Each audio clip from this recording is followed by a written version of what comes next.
This channel is supported by TrueFire. TrueFire is an online library of lessons from some of my favourite players. There's thousands of lessons on there. You can use the promo code JNC40 to get 40% off of any of their courses.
Okay, I knew that there was a Yamaha Pacifica coming for a while because 4, maybe even up to 5 years ago, I was invited to go to Yamaha headquarters and talk to them.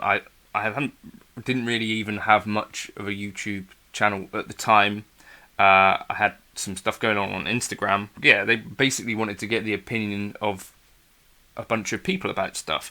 The elephant in the room with the Yamaha Pacifica in the UK is that we kind of all think of it as like a beginner brand. That reason, when I saw this article, can a Yamaha Pacifica ever be worth $2,000? I thought, yeah, that is kind of the elephant in the room here, right? I talked to my buddy Chris, Dr. Elphick, who is a Yamaha enthusiast. I've let him borrow the guitars and asked him for his kind of opinion on them. I've edited out the positive things he had to say about me. Hi everyone, my name is Dr. Christopher Michael Elphick, and John Cordy has invited me to give some of my thoughts on these new Yamaha guitars, these Pacificas. I consider John to be a close friend. I was lucky enough to share the first dance with him at his wedding. And I also happen to be a guitar player. I've played the guitar for 30 years, and for 29 of those years, I've actually played a Yamaha guitar. I got my first Pacifica-like guitar. It was actually called an Eterna. So it was a Pacifica with just 3 single coils. I was really excited when John let me borrow both the Japanese Pacifica, I think that's going to be in the video that you're watching now, and this Indonesian one, which he still very kindly let me still use for a little bit. When the guitars were initially announced, I'll be honest, I was disappointed, because when Yamaha had the teaser on their website, I was really hoping for something 24 frets that was pink and had a whammy bar and like a Floyd Rose. So the banana yellow guitar that featured in one of John's recent videos was mine. I have a pink one as well that he'll do a video on in the future. When they were released and I saw them, I didn't think much, just based on the look, right? Like I thought that looked a bit goofy, the scratch plate, and I just thought they looked a little bit plain until I played them. Okay, so when I played both of these guitars, I was really taken aback. They were amazing. I can't actually fault it at all. Like, I don't mind that bit of the scratch plate anymore. And really, I don't mind the fact that it doesn't have a Floyd Rose on, because whenever I've used this Goto 510, it's stayed in tune wonderfully. I haven't been abusing it or anything, but when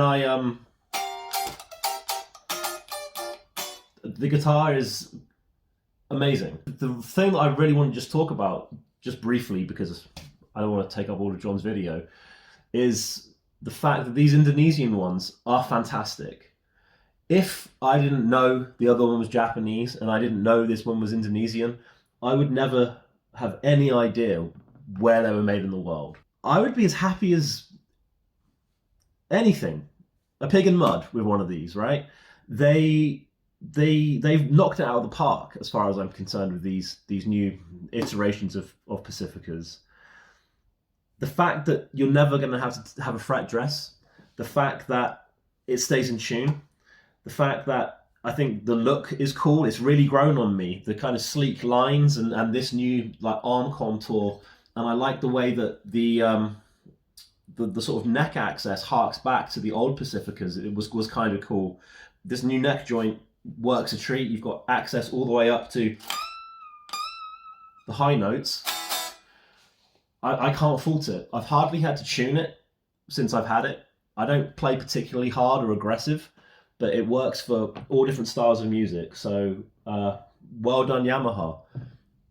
I can't honestly fault it. I would, if it were me, right? And I was actually saying this to John when I saw him today. I need to like let go of my sort of wants for a guitar. So late 80s, early 90s, Super Strats and Super Tellies aren't very popular anymore. You can still find them, and I'm lucky enough to have several in my collection, but this being a modern guitar does it for me entirely. Big thing to finish up with is how good these pickups are. I cannot discern any difference, if I'm being honest, when I'm playing the Yamaha, both of them next to each other. The in terms of the sound, right? The only really difference that I can detect is the feel of the neck. That's the big thing, and I can't detect the fact that the Japanese has a compound radius that changes as you go up the fretboard, and this one is, I think, it's something weird, isn't it? It's like 13.5. When you're playing it, you don't realize, because the truth of the matter is I can bend and it doesn't choke out, and I feel comfortable when I'm playing it, right? The pickups are outstanding. I would happily own one of these guitars, so I'm going to leave it there for what it's worth from someone that's been playing these kind of Yamaha guitars for literally 30 years, which is insane to think about. And I'm a big Yamaha fanboy as well. I'm lucky enough to have several of their high-end guitars in my collection. They've done it, so well done, Yamaha. Two little downsides, I think, for me with the Pacifica Professional. So this is the Japanese model. Again, for me, price-wise, what we're looking at here, we're looking at something made in Japan, with stainless steel frets, Goto hardware, unique pickups. I don't know how much you'd be expecting to pay for that sort of thing, but something like an Ibanez AZ Prestige is in the ballpark here, and I think that's probably the closest kind of competitor, to be honest. And for me, I think I prefer the feel of this although there's absolutely nothing wrong with the Ibanez AZ in principle either. The other thing that I can think of, the FGN stuff, which is made in Japan in the Fujigen factory, those guys are the people that build the Ibanez AZs as well. Those are pretty competitively priced. I think they're around sort of £1,200, so that might be worth a look. And particularly if you're interested in something without the scratch plate, which that's the comment that I've seen most of all, I think, to be honest with you, that they don't love the scratch plate if you didn't put that on there. So that's the other kind of thing, is that I think the finishes potentially have not wowed some folks. I don't know if you'll be able to tell in the video, but this black has a bit of a sparkle to it. It's kind of nice, and I think the blue has the same. For me personally, I think some of the best looking guitars that Yamaha have come out with are the Rev Stars with the kind of flame stuff going on, and I think maybe that could be something that consider with Pacificas if they continue to improve the range. But the point for me was that there's this rich history to the Pacifica which maybe folks like me didn't really know about. But a Rich Lasner designed guitar, the guy who came up with the RG with Steve Vai, quite an innovative guy, and the Pacifica was actually sort of a continuation of some of the stuff that he'd been doing at the time at Ibanez, and then the Yamaha RGX and the Pacifica, which was like a super strat, you know, for the 90s, which is obviously when that kind of genre sort of died. So yeah, but anyway, Goto Trem probably in 2024. Floyd Rose is not going to be the best selling model if you want that. I guess Charvel, Ibanez, Jackson, ESP, those might be some of the brands you go for. What does a Sur cost nowadays? Quite expensive. These are probably made in relatively small quantities, the Japanese models. Yeah, so I think that there, hopefully for Yamaha, will be an appetite for them. I think it's really trying to get the message out there that a Pacifica is not a beginner guitar anymore, because it has pretty much been within that beginner to intermediate realm for quite a while, and they sort of lost some of the sex appeal, and I think this is an attempt to bring that back. Let me know in the comments if you think that's going to be successful or not. The pickups for me are the highlight.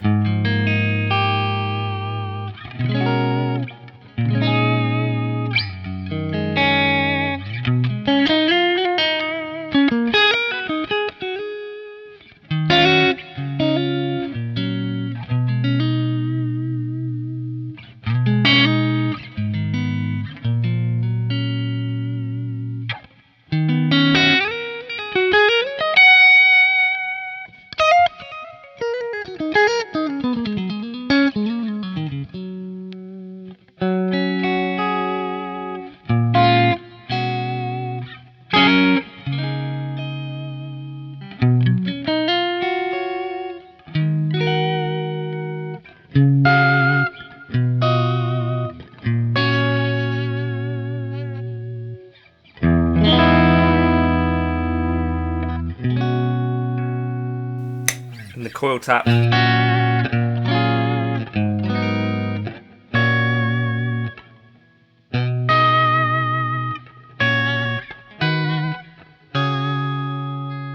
Is there, and it works. The tuning stability, I had some thoughts about it and whether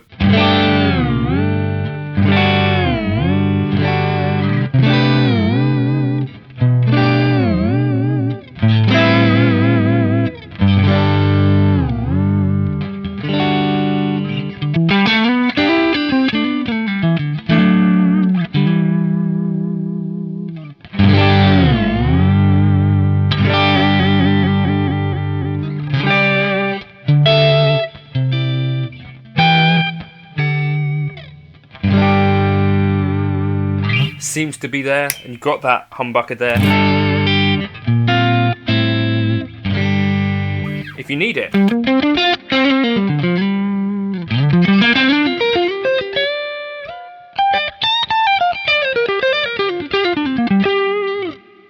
So for me, the proof will be in whether people can actually get their hands on them and try them, and, you know, rather than it being people that have either been paid to review them or been given a guitar for free. As it is for me, this one has been loaned to me by Yamaha, I believe, so I'm not exactly sure what's going to happen, but I'm quite impressed with them. Yeah, the Indonesian models have a 13.75 inch radius the whole way. The Japanese have a compound radius, which is 10-inch, which is basically where I would be playing on my normal guitars, all the way up to 14. So yeah, I'm quite impressed. I thought it was going to be quite a big ask for them to get anywhere near the concept guitars, which I thought were so cool. I do think that the concept guitars had some colours that I kind of prefer and some aesthetic choices. But in terms of playability, considering this was made in a custom shop in America, yeah, I think they've really knocked it out of the park with these Japanese models. So that's my opinion on that. Thanks to Chris for giving them a play. I'm kind of just glad that a Yamaha enthusiast was able to kind of appreciate what they'd done, because I was a little bit worried, like, is this stepping too far away from the old Yamaha Pacifica, or is this doing something new and different? So let me know your thoughts in the comments. Would you pay that sort of money for a Japanese-made guitar? Would you go for the Indonesian? Would you go for an Ibanez? Would you go for an FGN? Or would you go for something like a Sir instead, which I think would be perfectly reasonable, even though they are now quite expensive. But I think Sir are making top quality stuff. But for me, I think this is kind of up there in terms of quality, and maybe a little bit more unique in terms of pickups and stuff like that. Maybe a little bit different looking. Let me know your thoughts in the comments. The finish on the maple looks lovely as well.